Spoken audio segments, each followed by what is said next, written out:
G'day, this is Brack, welcome to the Breakfast Club, and today we're looking at the new orcs and their rules.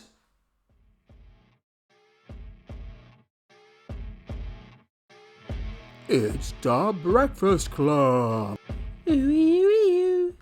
Alright, as promised, this is one of the first in a series of videos going through the orcs a little bit more in depth and just having a little look, seeing what they're like in a little bit of detail. This video is focused basically on the rules and not the data sets at the moment. So looking at stratagems, enhancements, things like that. The next videos will be looking at that, and hopefully by the time I can do a video about it, there'll be points. So it could be so the next ones will be a little bit more involved, and they'll be coming out as quick as I can do them, with emphasis on quality. Without any further ado, let's go and have a look at the orc rules. Okay, here we are. Look, I'm going to go with this format so you can actually have a look at the rules yourself while I talk about them. A lot of what we see in this video has been talked out before because a lot of it has been released, leaked, showcased, whatever you want to call it. It was done. You've chosen orcs, you've got your orc army rule, and it is the Waaagh rule. It basically means that once per battle you can call a Waaagh and you get all these great things. All your orcs can move, advance, and declare a charge. And while doing so, you can add 1 to the strength and attack characteristics of melee weapons, and also they have a 5-up invulnerable save, which is going to be handy. So you only do this once per battle, although, spoiler alert, Northern Waaagh banner will give you an extra chance to do that. So we'll talk about that when it comes up. Another video. So at the moment, it's only one. A lot of people are complaining this only happens for 1 turn, whereas in edition 9 there was the 2 turns, it's 6 rules. Look, it's gone. But I do like this. It's as simple. I don't have to worry about, okay, so my first turn of the Waaagh, second of the round, what rules are what? You call a Waaagh, they're your rules. You can't forget it. Nice and easy. I like easy. And another really interesting thing about this is that you don't need a war boss to declare a Waaagh. This is going to open up so much scope. If you don't want to run a war boss as your warlord, you don't need one. You can go without war bosses, but there are some reasons why you might want to take war bosses. Whereas in the last edition, if you wanted to take advantage of the Waaagh rule, you were limited. You had to take a war boss. And some people might say, "Hey, yeah, but don't you want? Is that fluffy?" You said, "Yeah, but you might want to go an all psyker." I used to run mechs in the day, big mechs. I loved a big mech army. I can go back and doing that, and knowing that I can still run and Waaagh, hooray! I like it. This is great, fantastic. Okay, we have a detachment rule. There may be more detachments in the future when we get the new codex, but at the moment, you've got this. And it is as orky as orky is. So once an orc gets stuck into hand-to-hand combat, they can quickly overwhelm their enemies through fierce ferocity. So melee weapons equipped by orc models with your army have sustained hits 1 ability. So that's exploding 6s when you crump it. Great. Fantastic. People say, oh, I was just making them goths. Hey, orcs is orcs. Okay, so here are the stratagems. They are worded for something that's meant to be a bit simple. Some of these wording is not as simple. I think there might be some erratas coming with this. If I've got this wrong, let me know. So, Kareem. So it can happen just after an orc vehicle from your unit with the Deadly Demise ability is destroyed. Deadly Demise is just like what you say it is. When this model is destroyed, roll 1d6, and on a 6, each unit within 6 inches suffers X mortal wounds. So the Deadly Demise ability just means that if you destroyed your roll of dice and you get a 6, you explode. So the target that a destroyed orc's vehicle unit, if you roll a 6 for its Deadly Demise ability, you can use this stratagem on that unit. So yeah.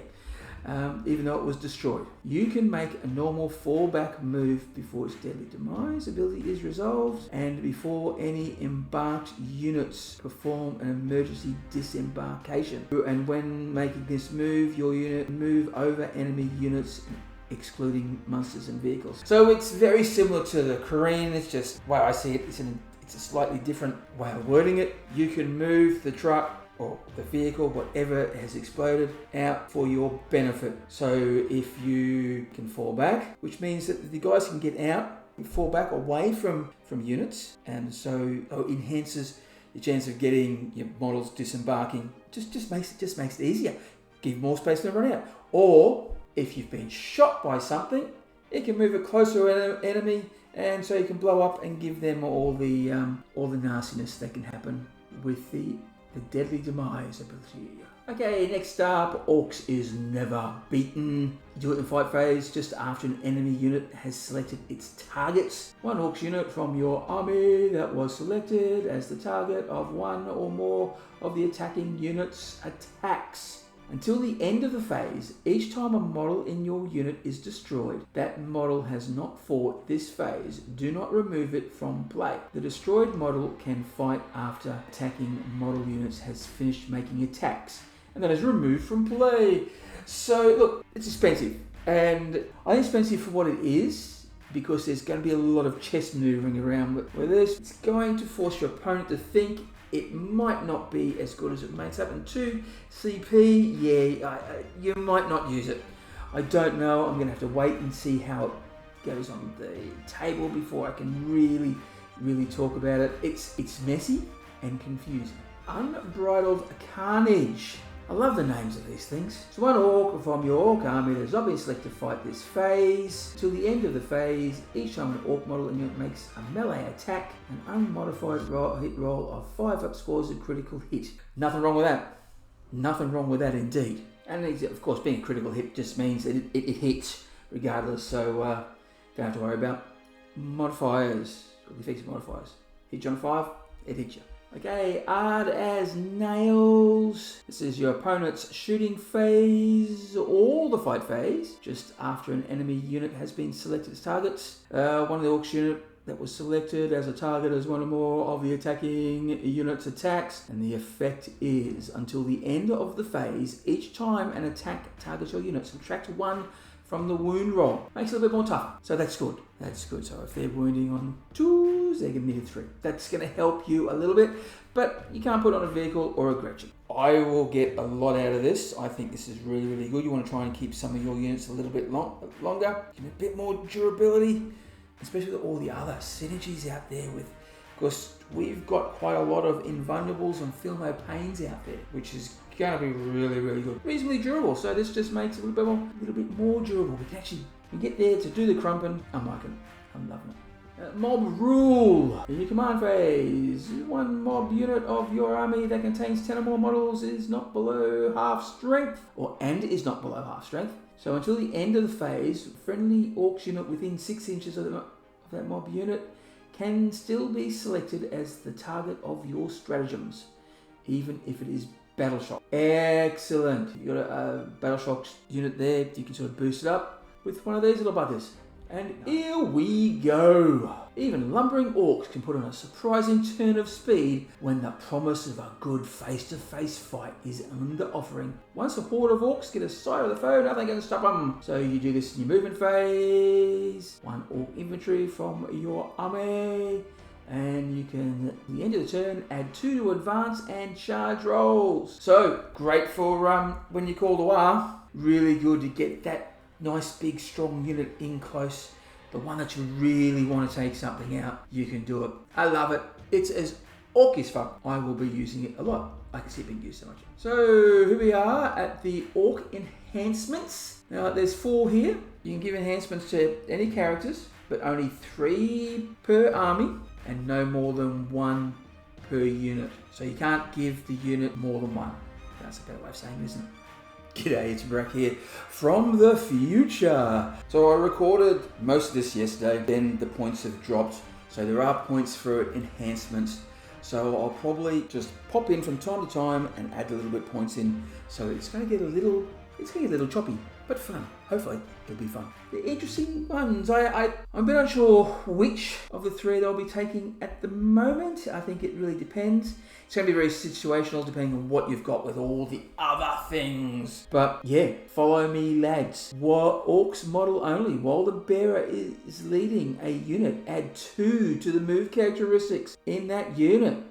Alright, so you need to get closer. You want a unit to get closer? Then this is going to be great.